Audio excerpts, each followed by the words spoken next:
to get you close, my friend, but not too close, eh? You don't want to be eaten. You ready, amigo? Ready! Ready! Now it's time to review Jurassic Park III. Today we'll do a quick movie review using these 4 categories.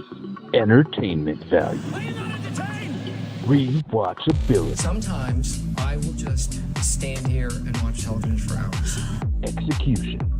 The excellence of execution. And originality. That's original. This is Slabbed Cinema. Entertainment value. I'm going to ratchet this one up just a little bit past where I had Lost World. I'll give this one a 5 on entertainment value. Was the introduction of the Spinosaurus, which was kind of an interesting thing. And the Spinosaurus, from what I understand, is going to be a big deal in the new Jurassic World movie that's coming out. I really want to say this is a 10 just because they gave us a talking dinosaur Alan. in this movie on the airplane.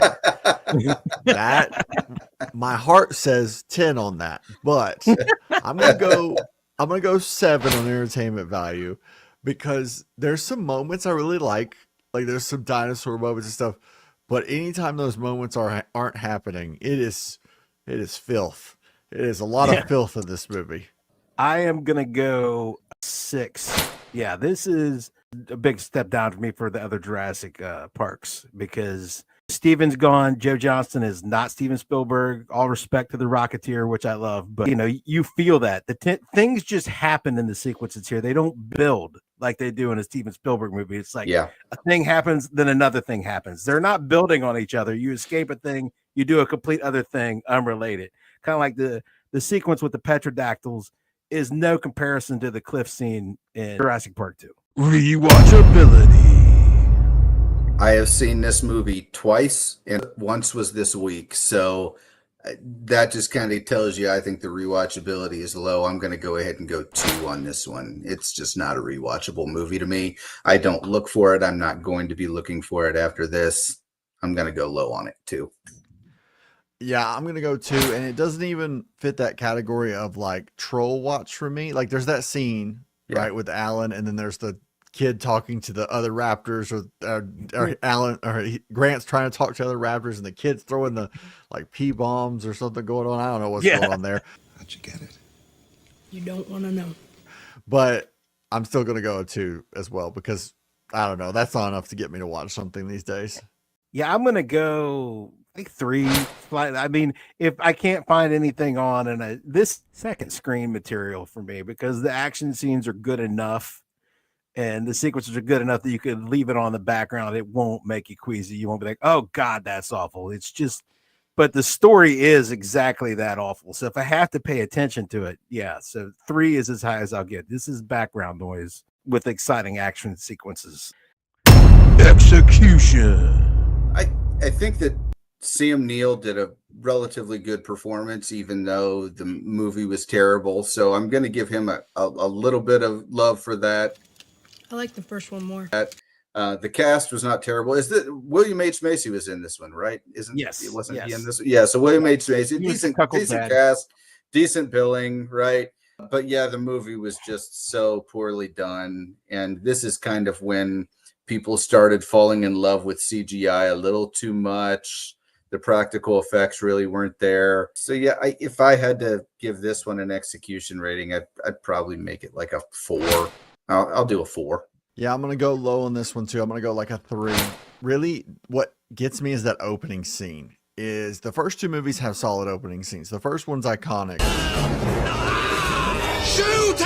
Of course. The second one's at least intriguing, right? People stumbled upon the island. That would happen, right? Surely someone would like accidentally stuff. Lunch is ready.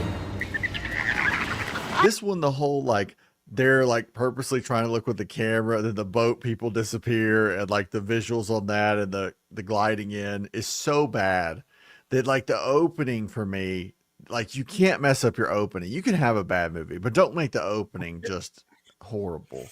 It takes so long to tie back to that, to realize that had anything to do with the movie that you're watching. I'm going to give this execution probably I was going to go higher, but I'm going to go all the way down to 3. Again, Joe Johnston, I love Honey, I Shrunk the Kids. I love The Rocketeer, but Joe Johnston actually gives you a pretty good dollar store Steven Spielberg. But in this movie, he tried to give you dollar store Sam Raimi. This is my boomstick. There were a lot of shots that felt Army of Darkness in this film. Like they had the shaky cam, you know, the Raimi where he puts the camera on the board and runs through the woods. That thing, he's doing that in this. And I'm like, do we need that in Jurassic Park? Or the extreme close-ups of people screaming that like the camera violently moves? That's all Sam Raimi stuff. I don't know that it fits in Jurassic Park. You know, give me your dollar store Spielberg. That's probably why you got hired, is what I'm thinking, you know. Originality. I'm gonna give this one a 2 on originality. I just can't get behind it. I think the concept was not overwhelmingly different from The Lost World, and then it just was not even as well executed as that movie, and I didn't even like that movie. So yeah, I've just got to say that the originality on this movie, it's not good enough for me. They tried to bring back Alan Grant just to kind of revive the franchise. It didn't work. So I like the first one more. So yeah, I'm just gonna say it's a 2. I'm gonna go a 1, and that's only because I'm saving my originality 0 for another one of these movies in a minute. This is getting a 1, and it's just because I'm comparing it to another Jurassic Park movie or World movie. But yeah, I'll go 1. It's just there's nothing here, and it's like The Lost World didn't wake anyone up and say we should do something different. Like we should do something intriguing. They didn't do that. Yeah. I'm going to go down at 2. I'm going to at least give it 2. But yeah, this is just, we're trapped on the island with the dinosaurs. And Spielberg is always big with hyper competent kids. But the kid in this movie is way too hyper competent. Even Steven Spielberg would not have gone this far. This kid he's Rambo. I could have killed them all. I could have killed you. This kid is Rambo. He is John J. Rambo. He has been dropped on this island. He is beating these dinosaurs like a drum. So yeah, that's a little ridiculous. So there's our ratings for Jurassic Park 3. We crunched the numbers, and the final rating for Jurassic Park 3 is 3.3 slabbed. Nerd champs,